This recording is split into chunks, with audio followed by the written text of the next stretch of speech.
Hello बच्चों, आज हम लोग वर्ग 10 में एनसीईआरटी बुक के मैथ में हम लोग प्रश्नावली 3.3 का एक क्वेश्चन पढ़ेंगे, जिसको प्रतिस्थापन विधि से हल ज्ञात करना है इसका। ठीक, देखिए ये दो चर वाला रैखिक समीकरण आपको दे दिया है। दो चर वाला रैखिक समीकरण जो है यानी डबल समीकरण दे दिया है, युग्म समीकरण का युग्म दे दिया है। इसको जो हमको प्रतिस्थापन विधि से हल ज्ञात करना है। किससे? तो प्रतिस्थापन विधि से। तो प्रतिस्थापन विधि से हल ज्ञात करने के लिए सबसे पहले हम लोग क्या काम करते हैं, किसको जो है शुद्ध रैखिक समीकरण के रूप में जो है हम लोग तोड़ देते हैं। रैखिक समीकरण के रूप में लाने के लिए क्या काम करेंगे कि जो ही बटा जो दिया है, भिन्न जो दिया है बटा, इसको हटाना होगा। तो हटाने के लिए हम लोग क्या काम करते हैं, तो देखिए पहला हम समीकरण युग्म ले लेते हैं। क्या चीज़? तो देखिए पहले इसको हम लोग लिख लेते हैं हल में। यहाँ पर क्या दिया है, तो देखिए दिया है 3x, अब बटा में कितना दिया है, 2 है। अब माइनस क्या है, तो 5y, अब बटा में कितना है, तो 3, अब बराबर में कितना दिया है, तो आपको -2 दिया है। ठीक, क्या काम करते हैं कि यहाँ पर हम लोग इसका लसा ले लेते हैं। देख रहे हैं भिन्न का जोड़ है, घटा हुआ है, तो इसका लसा ले लेते हैं। हर का लसा लिया जाता है। 3 2 का लसा कितना हो जाएगा, तो 6 हो जाएगा। अब देखिए इसमें भाग करेंगे, 2 तियाँ 6 हो जाएगा। तो 6 हो जाएगा, तब क्या करते हैं हम लोग कि अब 6 में 2 तिहाई 6, 3 में और 3 से गुणा करते हैं तो कितना हो जाएगा, तो 9x हो जाएगा। माइनस, अब देखिए 3 दूना का 6, 2 बार में आया, तो 2 में अब 5 से गुणा करेंगे क्या हो जाएगा, तो 10y, बराबर में कितना है, तो -2 है। ठीक, अब इसके बटा में कुछ नहीं, क्या चीज़, तो 1 रख कर 1 हम लोग गुणा कर लेते हैं। ठीक, तो 1 में इतना से गुणा करेंगे 9x - 10y से, तो यही आएगा। कितना हो जाएगा, तो 9x -10y, अब बराबर हो जाएगा 6 दूना का -12 हो जाएगा। इसको समीकरण का ले लेते हैं, तो फर्स्ट ले लेते हैं। अब पुनः अब देखिए, पुनः अब इसको ले लेते हैं। क्या दिया है, तो यक्स बटा में 3, यक्स अब बटा में कितना है, 3 प्लस वाई बटा में कितना है, तो 2, बराबर कितना है, 13 बटा में कितना है, 6 है। ठीक, अब हम लोग क्या काम करते हैं, इसमें भी लसा ले लेते हैं। 3 और 2 का लसा कितना हो जाएगा, तो 6 हो जाएगा। 3 दूना का 6, 2 आ गया। 2 में x का गुणा करेंगे क्या होगा, तो 2x प्लस 2 तिहाई 6, 3, 3 में y से गुणा करेंगे तो क्या होगा, 3y, बराबर में कितना है, 13 बटा में 6। देखिए दोनों का हर समान है, क्या करेंगे, ख़त्म कर देंगे। तो अब क्या बच जाएगा, तो आपका हो जाएगा 2x प्लस 3y बराबर 13। इसको समीकरण क्या ले लेते हैं, तो सेकेंड ले लेते हैं। अब देखिए, अब हमको क्या काम करना होगा कि फर्स्ट और सेकेंड दो हमको समीकरण युग्म प्राप्त हो गया। तो अब इसमें जो है फर्स्ट या सेकेंड अब स्वतंत्र हैं, किसी को लेकर जो है एक और समीकरण में हम लोग या तो यक्स का नहीं तो वाई का मान निकालेंगे प्रतिस्थापन विधि से हल ज्ञात करने के लिए। तो चलिए हम चलते हैं किसको लेकर, तो फर्स्ट या सेकेंड, सेकेंड को ही लेकर चलते हैं। ठीक है, तो यहाँ पर लिख लेते हैं समीकरण किसे से, तो सेकेंड से, समीकरण सेकेंड से। देखिए सेकेंड में क्या दिया है बच्चे, तो 2x प्लस 3y बराबर कितना है, तो 13 है। ठीक, इतना है। अब आगे हम लोग क्या काम करते हैं कि अब इसको जो है 3y को इधर ले जाते हैं, दायां पक्ष में पक्षांतर कर देते हैं, तो इधर क्या बच जाएगा, तो 2x बराबर 13 और माइनस का हो जाएगा क्या चीज़, 3y। तो देखिए अभी यहाँ पर 2x है, इसलिए x बराबर ये हो जाएगा 13 - 3y, अब बटा में कितना, तो आपका हो जाएगा 2। ठीक, अब इसी को हम लोग क्या ले लेते हैं, तो समीकरण नंबर थर्ड ले लेते हैं। ठीक, अब तो देखिए किसको लेकर बनाए थे, तो ये हम सेकेंड को लेकर बनाए थे। तो सेकेंड को लेकर बनाए थे तो बचा क्या था, तो फर्स्ट बचा था। तो फर्स्ट में अब हम लोग क्या काम करते हैं कि यही यक्स का जो मान है उसको प्रतिस्थापित कर देते हैं। ठीक, तो यहाँ पर हम लोग लिख देंगे कि समीकरण, देखिए प्रतिस्थापन विधि में अक्सर कर प्रतिस्थापित करने पर ही लिखिएगा। ठीक, समीकरण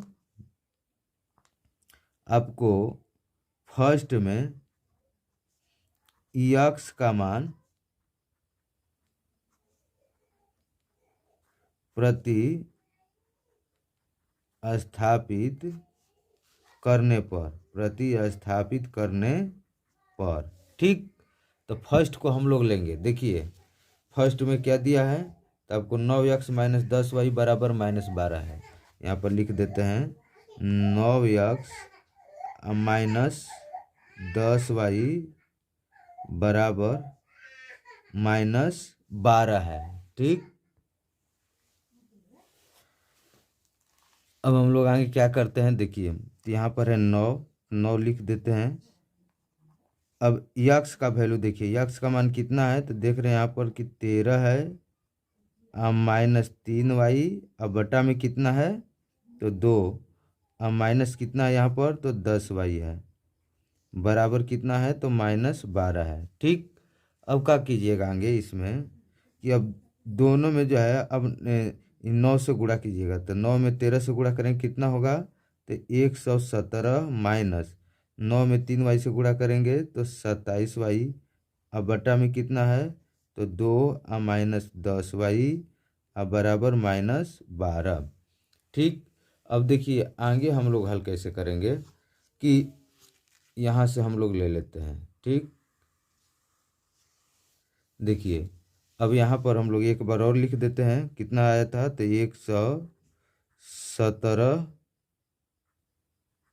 117 माइनस कितना है, तो 27y, अब बटा में कितना है, तो 2, अब माइनस है 10y, बराबर -12 है। ठीक, अब देखिए यह हो जाएगा आपका। अब इसके बटा में कुछ नहीं, का रख लेते हैं, तो एक रखकर हमको देख रहे हैं कि भिन्न का घटा हो गया, 1 और 2 का लसा ले लेते हैं, कितना हो जाएगा, 2 हो जाएगा। देखिए 2 से 2 कितने बार में ख़त्म होगा, कट जाएगा एक बार में, एक में इसमें गुणा करेंगे बटा के ऊपर वाला में, तो कितना हो जाएगा, तो 117 माइनस कितना हो जाएगा, 27y, अब माइनस, अब देखिए यहाँ पर अब दो में एक का भाग करेंगे तो 2 ही आएगा, 2 में 10 से गुणा करेंगे कितना हो जाएगा, तो 10 दूना का 20y, बराबर कितना है, -12 है। अब देखिए ये हो जाएगा कितना, तो 117, देखिए y वाला 2 जगह पद है, -a भी है, समान चिन्ह है, वही चिन्ह रखकर जोड़ देंगे, कितना हो जाएगा, तो 47y, कितना हो जाएगा, 47y, बटा में कितना, तो 2, बराबर हो जाएगा -12। ठीक, अब क्या होगा, अब इसके बटा में कुछ नहीं, एक रखकर हम लोग तिरिया गुणा कर लेते हैं, तो एक में इतना से गुणा करेंगे तो क्या होगा, 117 माइनस 47y बराबर -12 दूना कितना हो जाएगा, तो -24। अब इसको हम लोग इधर ले जाते हैं, पक्षांतर कर देते हैं, तो देखिए हो जाएगा -47y, अब बराबर में होगा -24, ये प्लस में है, इधर जाएगा तो क्या चीज़ में होगा, 117, तो माइनस में 117।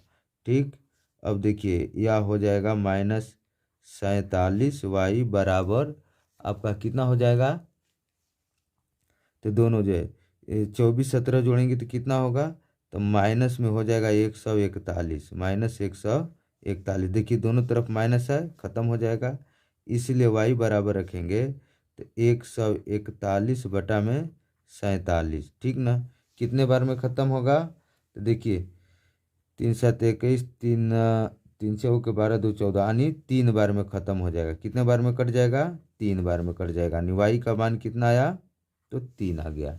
ठीक, अब देखिए y का तो मान आ गया 3, लेकिन हमको किसका मान अभी निकालना है, तभी हमको जो है यक्स का मान निकालना है। किसका निकालना है, यक्स का निकालना है। तो देखिए यक्स का मान जो है, अब हमको जो है 3 समीकरण यहाँ पर दिए हैं। देखिए अगर यक्स का मान फर्स्ट में भी वाई का मान फर्स्ट में भी रखेंगे, सेकेंड में भी रख सकते हैं, थर्ड में भी रख सकते हैं। देखिए यहाँ पर तीनों में अगर हम लोग जो है वाई का मान अगर रखेंगे तो यक्स का मान निकल जाएगा। लेकिन हमको सुविधा कौन सा होगा, तो सुविधा होगा थर्ड। थर्ड इसलिए होगा थर्ड क्योंकि अगर इसमें अगर हम लोग मान रखेंगे तो हमको पक्षांतर करना भी पड़ेगा। हमको पक्षांतर करना पड़ जाएगा दोनों में।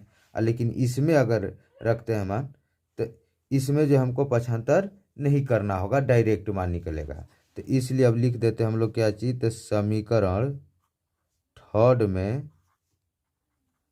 में y का मान रखने पर, y का मान रखने पर, तो देखिए थर्ड क्या है, थर्ड जब लिख दिए तो थर्ड को लिखना होगा। तो यक्स बराबर दिया है आपका 13 माइनस 3y के बटा में क्या है तो 2 है। ठीक, या हो जाएगा यक्स बराबर देखिए अब 13 माइनस 3 गुणे देखिए y का मान कितना है 3 अब बटा में कितना तो 2, या हो जाएगा यक्स बराबर 13 माइनस 3 में गुणा करेंगे तो कितना होगा तो 9 अब बटा में कितना है 2 है। ठीक, या हो जाएगा यक्स बराबर 13 में से 9 जाएगा कितना हुआ तो 4 बटा में 2, कटा देते हैं कितने बार में 2 बार में कट गया। तो यक्स का मान कितना आया बच्चे तो 2 और वाई का मान कितना आ जाएगा तो वाई का मान कितना दिया था तो 3 आ गया। यही क्या हो जाएगा तो आंसर हो जाएगा। ठीक, इसी तरह से प्रतिस्थापन विधि को आप आसानी से बना सकते हैं, कहीं दिक्कत नहीं होगा। ठीक।